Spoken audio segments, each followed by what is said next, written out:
రే గోవిందో, హైదరాబాద్ వెళ్ళి డీజే అవుదాం అనుకుంటున్నాను. డీజేనా? మీకా?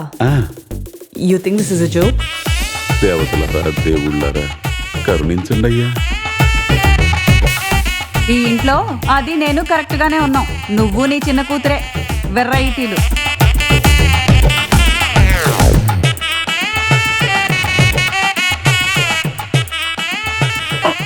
డబ్బులేరా? ఈ క్యాసెట్కి డబ్బులు ఇచ్చామంటరా? నేను చెప్పింది షాప్ అమ్మేస్తే అసలు మొత్తం తీరిపోద్దిగా. సంపాదించిన అన్ని ఆస్తులు అవ్వు, కొన్ని జ్ఞాపకాలు అవుతాయి. వాటిని కాపాడుకోవాలి గాని అమ్ముకోకూడదు. పిచ్చ వెనక్కిందా నీకు? ఈ సంగీతం మనకే రోజు కలిసి రాలేదు, రాదు కూడా. షాప్ అమ్మేద్దాం అనుకుంటున్నాను. మరి ఏమైంది నీ అంబిషన్ కి? అప్పటి 20 ఏళ్ల మూర్తికి ఇప్పుడు 50 ఏళ్ళు.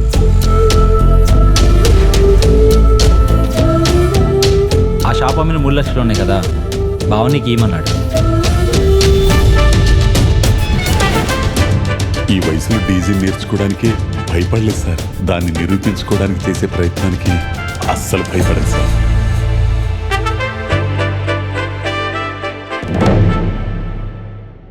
హాయ్ తాత బ్రో. అన్నయ్య not beating, I want beat తాత బ్రో. చంపేస్తా యదమని. ఇది మూర్తి మ్యూజిక్ షాప్ రా.